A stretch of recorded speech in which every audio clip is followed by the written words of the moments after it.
이제 성경을 언약의 책, 약속의 책이라 이렇게 이제 말합니다. 영어에서는 이 성경을, 구약 성경은 Old Testament 그렇게 합니다. 신약은 New Testament, Old Testament. 그 Testament라고 하는 이 말은 약속, 언약이라는 뜻을 가진 단어예요. 그러니까 구약을 Old Testament 하는 것은 옛 언약, 옛 약속. 그러니까 앞으로 이렇게 장차 오실 예수 그리스도를 이야기할, 장차 오실 예수 그리스도를 얘기하는 책이라 해서 Old Testament라고 부르고, 신약은 New Testament, 새 언약, 이미 오신 예수 그리스도에 대한 이야기를 이제 신약 성경에서 하고 있는 것입니다. 이렇게 왜 성경을 테스트먼트, 이렇게 언약, 약속이라 말씀하셨는가? 보통 우리가 이제 약속을 한다 했을 때에, 언약을 한다 했을 때에 어떤 일에 대해서 앞으로 어떻게 하기로 정해놓고, 그리고 그것을 어기지 않는다, 그런 뜻이에요. 어떤 일을 하기 위하여 계획하고 정해놓고 이 상대방과 약속을 해서 내가 절대로 어기지 않고 이 약속한 대로 내가 다 이루어 주겠다, 이게 이제 약속이라는 거예요. 그러니까 성경을 테스트먼트, 이 언약의 책이라, 약속의 책이라 한 것은 하나님과 우리 인간 사이에 맺어진 약속을 말하는 거예요. 하나님께서 우리 인간에게 하신 약속. 그런데 이 약속은, 약속을 하는 사람이, 약속을 하는 존재가 있지만은 그 약속을 받는 상대자가 있는 거예요. 그래서 이 약속 속에는 이 당사자가 있다, 그 말이에요. 당사자. 그러니까 하나님과 우리 사이는, 하나님은 우리에게 약속을 주시고, 그리고 우리는 그 약속에 대해서 이루음을 받는다는 그런 관계 속에 있다는 거예요. 그런데 이 약속, 이 하나님의 은혜의 이 언약의 약속, 이 말씀에는 특징이 있어요. 그게 뭐냐면은, 하나님께서 그러면은 우리 인간에게 일방적으로 약속하시고 말씀하시는 것인가? 꼭 그만이 아니라는 거예요. 물론 하나님께서 이 말씀을 통해서 우리 일방적으로 말씀하시지만은, 그러나 우리 인간 편에서는 하나님 약속하신 그 말씀을 지켜야 되는 거예요. 말씀을 지키지 않으면은 그 하나님의 약속이 이루어지거나 성취되지 아니한다는 거예요. 그러니까 중요한 것은 이 부분이에요. 하나님께서 우리에게 이렇게 말씀을 통해서 많은 약속을 하셨지만, 중요한 것은 인간의 반응이에요. 우리의 반응이에요. 그리고 우리의 반응이 반드시 따라와야 하나님의 언약의 이 말씀이 개인적이든 공동체적이든 이 세계적이든 이 모든 것들이 성취되고 이루어진다는 거예요. 그래서 우리가 잊지 말아야 할 것은, 이 신앙생활은 이렇게 하나님과 언약 관계, 약속된 관계 속에서 믿음으로 살아가는 거예요. 이걸 또 우리는 신앙생활이라고 그래요. 그럼 왜 그러면 하나님께서 이 같은 언약의 관계, 약속의 관계 안에서 우리가 이 약속에 반응하며 살아가도록 원하고 계실까? 과연 그 이유가 무엇일까 하는 거예요. 여러분, 그것은요, 하나님께서 우리와 좋은 관계를 맺기 위해서 이 약속이라고 하는 도구를 주신 거예요.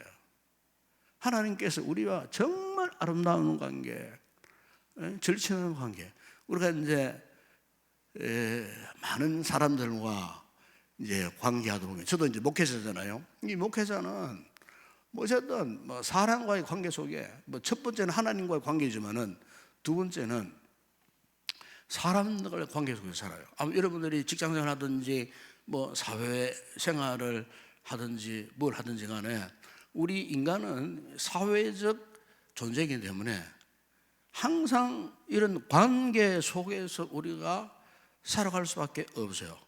그런데 이런 관계 속에 우리가 삶을 살다 보게 되면은 항상 두 부류의 사람이 우리 주변에 있다는 것을 경험하게 돼요. 그 먼저 하나는 어떤 사람들이냐? 그냥 관계는 하는 것 같은데 어떤 기능적 목적으로만 관계를 갖는 이런 사람들이었어요. 그 어떤 꼭 무슨 일을 위하여, 어떤 일을 이루기 위하여 어떤 계획을 갖고 의도를 갖고 이렇게 이제 나에게 접근하는 우리 주변에 그런 분도 있잖아요. 친구라도 그런 친구 있잖아요. 친구라도 자신의 어떤 의도를 이루기 위하여 어떤 기능적인 측면에서 이렇게 이 관계를 맺으려고 하는 이런 친구들이 있어요.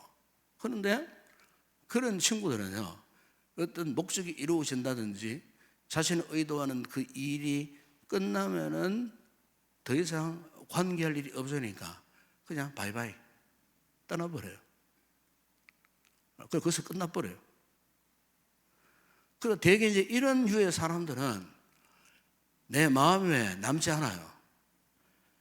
그 기억에서 사라지는 사람들이에요. 그 내 인생에, 내 삶에 아무런 도움도 주지 못하는 그런 사람이에요. 이런 사람들이 기능적 관계를 갖고 접근하는 사람들이에요. 그러나 또 한 사람은 어떤 사람이냐? 사랑의 관계로 다가오는 사람이었어요. 근데 이런 분들은 마음에도 오래 남고 기억 속에서도 오래 남는 사람이에요. 그 기억에서 지워지지 않고 세월이 흘러도 여전히 만나고 싶은 사람, 보고 싶은 사람, 계속해서 교제하고 싶은 사람, 멀리 떨어져 있어도 궁금한 사람, 그렇죠? 예. 때로는 그분 너무 좋았다 이런 생각이 자꾸 절로 드는 사람, 내 기억에서 사라지지 않아요. 항상 불현듯 어느 순간순간마다 그 사람이 이렇게 생각나는 사람이었어요. 왜 그럴까요? 사랑의 관계 속에서 맺어진 사람은 그런 거예요. 그래서 우리가 신앙생활 할 때 우리 주변에 이런 분들이 많아야 돼요. 이런 분들이 한순간 잠시 어떤 기능적 관계 속에 있다가 한순간에 싹 사라져버리고 내 마음에도 없고 기억에도 사라져버리는 그런 사람 말고 정말 우리 마음속에, 내 머릿속에, 기억 속에 남을 만한 이런 사랑의 관계 속에서 항상 머물러 있는 이런 분들이 오늘 우리의 관계 속에 많이 있을수록 우리가 좀 행복한 거예요. 저도 이런 주변에 이런 분들이 참 많아요. 뭐 지난 비주전에 오신 우리 세면회에 오신 김영희 목사 같은 이런 분들도 참 목회적 관계 속에서 잊지 못할 후배 목사님이에요. 너무나 좋은 목사님이에요. 그래서 날 20년 만에 한번 보고는 당장 오늘 가기 싫어가지고 하룻밤 자고 가겠노라고. 그래갖고 제가 할 수 없이 호텔 방을 하나 잡아줬어요.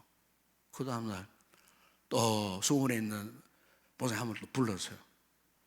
그래가지고 점심도 같이 먹었어요. 만세라가 참 이런 이야기. 그래 지나간 함께 교회를 성경에 갔을 때에 참 뭐 이렇게 그 친구들이 그 나를 그래 형님이 같은 형님이라 불러요. 형님 같은 목사님 그러고 이렇게 참 지금 20년이 지나서도 그런 우정 그런 관계. 그래서 참 식사하고 또 커피 한잔 먹으면서 많은 가지 이야기하고 서로 격려하고 위로하고 했던 그런 건 참 수십 년이 되고 흘러도요 잊지를 못하는 거예요. 나도 그분들 잊지 못하고 그분들도 나를 잊지 못하는 거예요. 바로 며칠 전에는 전화가 왔어요. 전화가 왔는데 서울 어떤 섞였던 교회에서 이 장로님 권사님 부부신데 은퇴하고 서울을 떠나고 제천으로 내려와가지고 농장을 경영한다고 전화가 왔어요. 서울에서 제천, 서울보다 제천이 구미 가까우니까 생각이 나더라는 거예요. 그래서 전화가 오셔서 얼마나 방황하지 몰라요. 신나시는 꼭 농장에 들어달라고 이러면서, 그러니까 또 옛날 이야기 도란도란하면서 참 생화절 보면 제가 전화를 받고 이야기하고 했다. 우리 인도교회 성도들 가운데도요, 멀리 떠나간 분들이 참 많아요. 한번 가까우면서 연락도 옵니다. 메시지도 날라오고 막 이렇게 해요.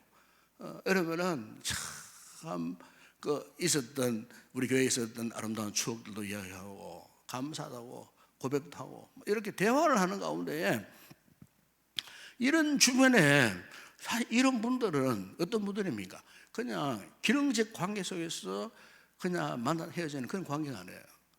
사랑의 관계 속에서 세월이 20년이 지나고 10년이 지났는데도 잊지 않고 이렇게 참 전화를 하고 서로 대화하고 주고받는 이런 관계야말로 정말 우리가 행복한 순간 아니겠어요?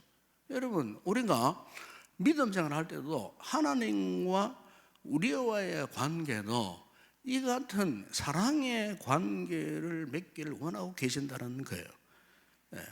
그래서 우리가 잘못하면은 하나님과 이 관계를 사랑의 관계가 아니라 기능적 관계처럼 내가 다급할 때만, 내가 급할 때만 하나님 자꾸 나를 도와주세요, 뭐 응답해 주세요, 이거 주세요, 저거 주세요 이렇게 하는, 그래서 막 그냥 칭얼대고 조르는 이와 같은 기능적인 관계가 아니고, 정말 우리가 그분을 진정으로 사랑하는 사랑의 관계 속에서 정말 좋은 인격적인 관계로 맺어지기를 하나님께서 원하고 계신다는 거예요. 그래서 여러분, 예수님께서 요한복음 15장 5절, 7절, 11절 중요한 말씀 아닙니까? 포도나무와 그리고 그 가지와의 이 관계를 이야기하면서 이런 말씀을 하지 않았습니까?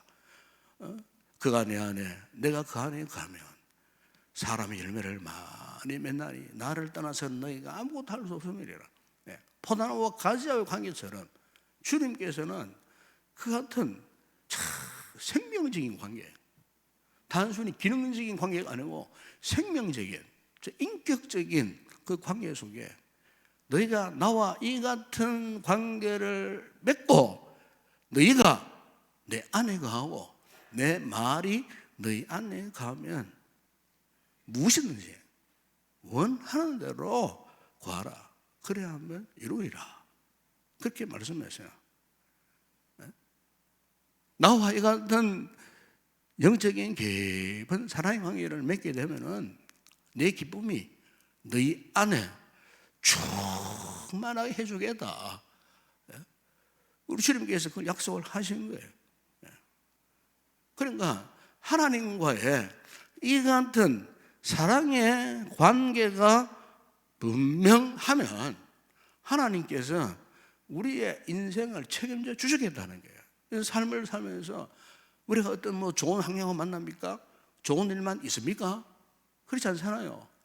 때로는 눈물 흘리고 탄식할 수밖에 없는 힘들고 어려운 상황을 만났을 때에, 그럼에도 불구하고 평소에 하나님과의 이 같은 정상적인 사랑의 관계를 잘 유지하는 당신의 자녀들은요, 하나님께서 기어코 그들을 붙들어 주시고 일으켜 주시고 그 힘들고 어려운 인생의 난관을 피하게 만드시고 헤쳐 나가게 하시고 그것을 뛰어넘게 하시는, 하나님께서 적극적으로 도와주시는 이 은혜를 잊게 된다는 것입니다. 여러분, 오늘 본문을 보세요. 히브리 27편에 나오는 이 다윗의 고백 아닙니까? 이 다윗은 특별히 이렇게 하나님과의 이 같은 사랑의 관계를 잘 유지했던 인물이었어요. 그래서 오늘 우리가 이 본문을 깊이 묵상해 보게 되면은 다윗의 이 고백이 너무나 감동적이에요. 어쩌면 다윗이 하나님 앞에 이런 고백을 할 수 있었을까? 그런데 지금 이 다윗의 고백이 그냥 편안한 순적한 환경에서 했던 고백이 아니에요. 너무나 처절한 그런 환경 속에, 상황 속에 놓여 있었을 때, 그래서 한마디로 말하면 온 세상이 지금 두려움으로 가득 찬 듯한 그런 상황에 놓여 있었어요. 그래서 여러분 1절에 보세요. 이런 고백하지 않습니까? 여호와는 나의 빛이요 나의 구원이시니 내가 누구를 두려워하래요. 여호와는 내 생명의 능력이시니 내가 누구를 무서워하래요. 그 보면은 두려워한다는 말이 나오고요, 무서워한다는 고백이 나오잖아요. 그러니까 이것을 보면은요, 지금 다윗이 처해진 상황이 정말 두려운 상황이고 무서운 상황이 지금 그가 처해져 있었다는 상황이에요. 그 보통 상황이, 일반적인 상황이 아니었다는 거예요. 그것을 2절, 3절에서 어떤 상황인지를 구체적으로 또 분명하게 고백하는지 한번 보세요. 거기 보면은 악인들이 자기 살을 먹으려고, 악인들이 내 살을 먹는다는 말은 악인들이 나를 죽이려고 달려든다는 거예요. 마치 맹수가 막 갑자기 막 뛰어들어서 뭐 물어 죽을 것 같은 악인들이 지금 다윗을 공격적으로 지금 그의 살을 헤파 먹으려고 달려드는 맹수처럼 그런 상황이에요. 뿐만 아니라 나의 대적들이 왜 그래 많은지 몰라요. 다윗에게 나의 대적들이 그래서 심지어 나의 원수들, 그리고 다윗을 죽이려는 군대들, 그 군대들이 어떻게 해요? 진을 치고 있어요. 진을 겹겹이 지금 진을 치고 있는, 지금 다윗이 참 현실이 이러했다는 거예요. 그러니까 지금 너무나 두렵고 무섭고 참혹하고 절망적이고 모든 상황을 둘러봐도 다 불리한 그런 상황이었다는 거예요. 그런데 여러분, 이런 상황 속에서의 다윗의 위대함이 무엇입니까? 그렇게 보면 여러분 3절 하반절에 보십시오. 이런 말씀을 합니다. 내 마음이 두렵지 아니하며 전쟁이 일어나 나를 치료할지라도 나는 여전히 태연하리로다. 그래서 나는 여전히 태연하리로다.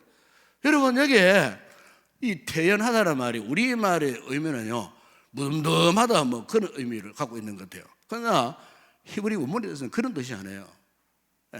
나는 뭐 심장이 강해가지고 아무리 힘들고 아무리 언제 무슨 일을 당해 나는 덤덤해 단순한 그런 표현이 아니라는 거예요. 여러분, 여기 히브리에 보면은 바타흐라는 단어를 써요. 태어나다는 바타흐. 이 바타흐라는 본래 의미는 뭐냐? 의지하다, 신뢰하다, 누구에게 내 몸을 맡기다, 그리고 안전하게 여기다, 이런 뜻이 있는 단어가 이 태연하다라는 이 바타흐라는 단어 안에 갖고 있어요.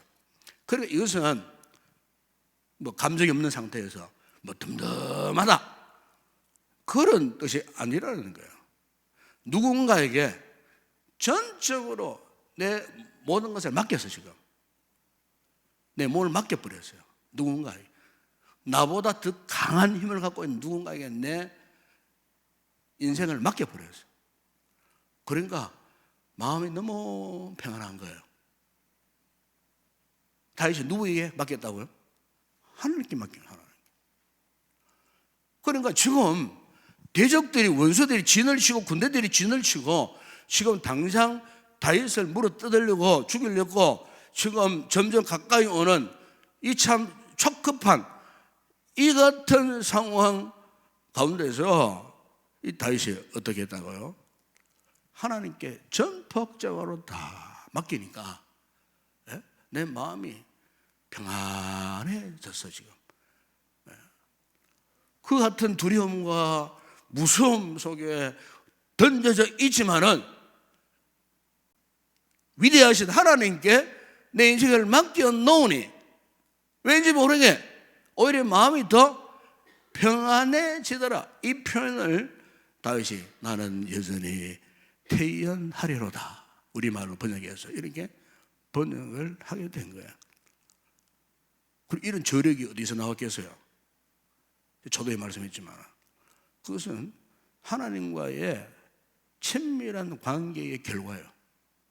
그 하나님과의 사랑의 깊은 관계의 결과예요. 여러분, 신앙은 다른 것이 아닙니다.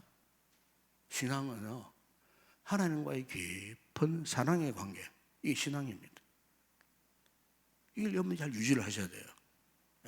아무리 힘들고 아무리 어렵고 아무리 우리 가정에 뭐 이상한 막 문제가 생기고 뭐 금방 죽을 듯한 뭐 질병에 걸리고 아무리 내 인생에 그는 내 힘으로 감당할 수 없는 그런 큰 문제 생긴다 할지라도 여러분, 그러나 그런 와중에서도 다윗처럼 하나님과의 이 같은 철저한 사랑의 이 관계가 확실하면요, 두려워하지 않습니다.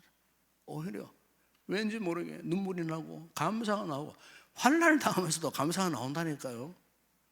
에? 내 몸이 아프면서도 감사가 나와요. 내가 참 눈물 흘릴 게 없는 무거운 인생의 짐을 안고서도 왠지는 뭐해, 마음은 평안해. 육체는 평안하고 육체는 지쳐 있어도 내 영혼만큼은 평안한 거예요. 신령한 그 기쁨을 말하지 않습니까? 하나님 주시는 큰 은혜라 그 말씀인 거죠. 그러니까 이 다윗은 이 같은 상황 가운데서 하나님과 이 같은 친밀한 이 사랑의 관계 속에 있었기 때문에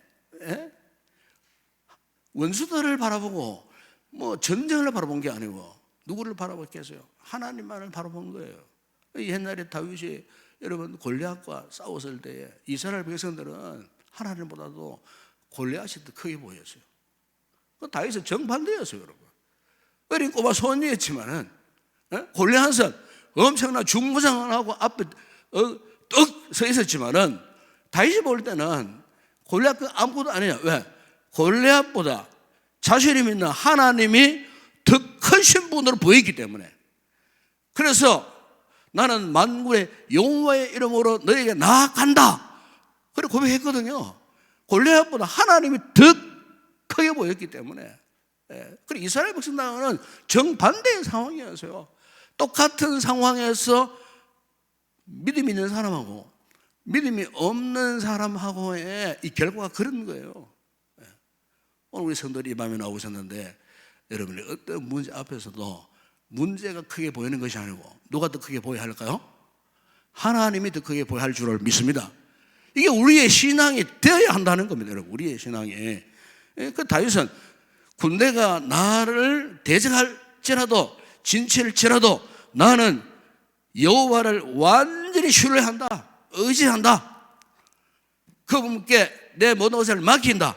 이게 여러분 바타우 태연하리로다, 태연할 그 함의 신앙, 태연함의 신앙이 바로 이런 거예요. 그래서 오늘 본문 5절에 이 고백하지 않습니까? 여호와께서 환난 날에 나를 그의 초막 속에 비밀히 지키시고 그의 장막 은밀한 곳에 나를 숨기시며 높은 바위 위에 두시리로다. 6절에 보세요. 이제 내 머리가 나를 둘러싼 내 원수 위에 들리니 내가 그의 장막에서 즐거운 제사를 드리겠고 노래하며 여호와를 찬송하리로다. 지금 상황이 지금 엄청난 초급한 이 같은 상황 앞에서 어떻게 해요? 내가 주의 장막에서 즐거운 제사를 드리고 그분께 노래를 부르고 그분을 찬송하겠다는 거예요. 여러분, 다윗의 믿음이 정말 대단하지 않습니까? 여러분, 오늘 우리가 해보아야 할 신앙의 핵심이 바로 이것 아니겠습니까? 어떤 어려움의 상황을 맞이해서도 우리가 상황만을 없이 하려고, 상황만을 제거하려는 그것이 우선이 안 되고요. 우리는 어떤 상황 어디서도 하나님 중심의 삶으로 여러분의 삶이 재정돈되어야 하는 거예요. 사람이 그렇습니다. 사람 약하기 때문에 문제에 몰입해 보세요. 그럼 완전히 문제에 함몰되어 버립니다. 염려, 걱정, 근심 어느 사람은 아무도 없어요. 그런데 거기에 묶여 있어 보세요. 그 염려, 걱정, 근심, 두려움 때문에 다른 삶을 이뤄갈 수 없어요. 나의 삶의 모든 에너지를 그것들이 다 뺏겨버려요. 그렇기 때문에 우리가 믿음을 가지고 있다면 염려, 걱정, 근심, 두려움의 그 문제, 이것을 제거하려고 하지 말고 이것보다도 누구를요?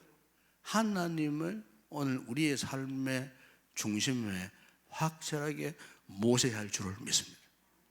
그러면 그 문제 해결, 걱정이 안 되는 거예요. 우리는 그 문제 해결하려고 막 울면 벌면 막 온갖 에너지를 막 낭비하잖아요. 그러다 지쳐버려요. 그러다가 믿음 생활 자체에 무력이 찾아옵니다. 그래가지고 뭐 신앙생활을 포기해버려요. 그리고 하나님을 원망 불평하다 보면은 내가 영적으로 완전히 무너져 버려요. 우리는 문제가 있더라도 아이가 애를 먹이더라도 남편이 애를 먹이더라도 내 몸에 어떤 질병이 찾아왔더라도 내가 지금 궁핍한 상태에 있더라도 내가 어떤 인간관계 속에서 어떤 사람 때문에 마음에 큰 상처를 받더라도 그거 문제 없어요. 그것 말고 누구를 바라봐야 할까요? 하나님을 바라보라. 하나님을, 주님을 바라보라는 거예요. 크시고 위대하신 그 하나님 앞에 그러면 그럴수록 다 열심으로 예배를 드리고 뜨겁게 기도하고 더 열심으로 그분을 사모하면서 하나님을 갈망하며 하나님을 바라보는 거예요. 여러분, 우리 신앙생활의 핵심이 이런 것 아니겠어요? 힘들고 어려우면 어려울수록 더 하나님을 찾고 그분께 매어달리고 그 어떤 것을 구하는 것보다도 주님의 얼굴을 먼저 구하고 주님께서 내 삶의 주권자가 되어 주시도록 내 인생의 모든 것들을 그분께 완전히 위탁. 그래서 오늘 본문의 8절에 다윗이 이런 고백을 하지 않습니까?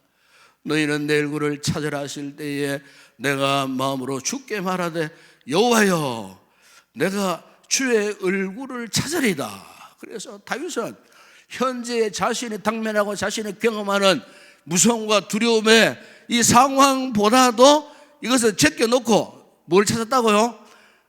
주의 얼굴을 찾았는 거예요. 하나님의 얼굴을 찾은 거예요. 그런데 왜 우리가 이것을 모르느냐는 거예요. 우리가 왜 신앙생활 하면서 맨날 울고불고 맨날 그러다 절망하고 스스로 기진맥진해서 포기해버리고 왜 그러냐는 거예요. 왜? 여러분 가운데 그런 분 없습니까? 없는 것 같네요. 여러분 가운데는 어떤 분은 그런 분도 있다니까요.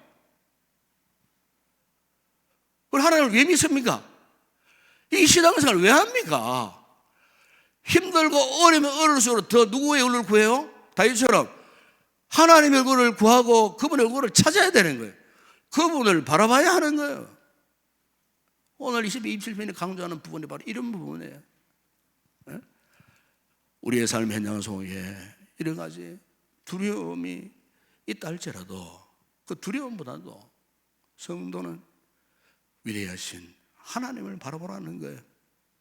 지금 이 순간에도 나의 삶의 중심에 여전히 살아계시는 그 하나님께 모든 것을 맡기고 영적 관계를 다시 온전한 관계로 회복하라 하는 거예요. 어떤 꼬마가 아빠하고 어떤 산길을 가고 있었어요. 한참 오르다 보니까 주변에 무덤들이 던섬던섬 있는 거예요. 그럼 공동병원을 지나가게 된 거예요. 그러니까 이 꼬마가 아빠한테 아빠는 무섭지 않아? 그러니까 아들이 대답을 합니다. 나도 무섭지. 하지만 네가 내 손을 꼭 잡고 내가 너 손을 꼭 잡고 있으니까 무서워도 무서워하지 않고 걷고 있는 거야. 아빠와 아버지가 저 손을 꼭 잡고 가니 무섭지 않다는 거예요. 여러분, 하나님과 우리의 관계가 그런 거예요. 우리가 아무리 힘들고 어렵더라도 내물을 감당할 수 없을 때는요, 딴 방법이 없어요. 우리가 주의 손을 꼭 잡아야 돼요. 신앙이라는 것이 바로 이것 아니겠어요? 두려움이 없는 것이 아니고 두려움 속에서도 하나님이 나를 붙들고 계시니 이 사실을 믿고 나 또한 그분의 손을 붙들고 그분의 손에 의지해서 그분을 따라가는 거예요. 이게 신앙생활이에요. 그러면요, 지금 내물 불삼는 오만 가지 어려움들, 갈등의 문제들, 아픔, 상처들이 그분께서 다 해결해 주신다는 거예요. 그래서 오늘 본문에 이 다윗이 나는 태연하리로다 하는 이 말처럼 오늘 우리 성도들이 이 같은 믿음의 삶을 살아갔으면 참 좋겠습니다. 여러분, 어차피 세상에는요 두려움이 다 있어요. 우리가 살아있는 동안, 우리가 이 두 발을 디디고 이 땅에 살아가는 동안 두려움 없는 순간 한순간도 없어요. 모든 순간이 두려운 순간이에요. 지난 주간에 며칠 전에 우리 인동 버스 정류장 앞에 큰 사고가 일어났어요. 뉴스를 보셨죠? 중앙 뉴스에 나오더라. 깜짝 놀랐어요. 어떤 아주머니가, 어떤 아저씨가 담배를 쭉 펴고 있었던 것 같아요. 그래, 담배 연기 싫다고 한마디 했는지 모르겠어요. 그 아저씨가 그냥 대놓고 그냥 그 아줌마를 두들겨 폭행을 해가지고 서로 졌는데도 계속 집 밟고 두들겨 패고 하더래요. 바로 앞에 경찰서잖아.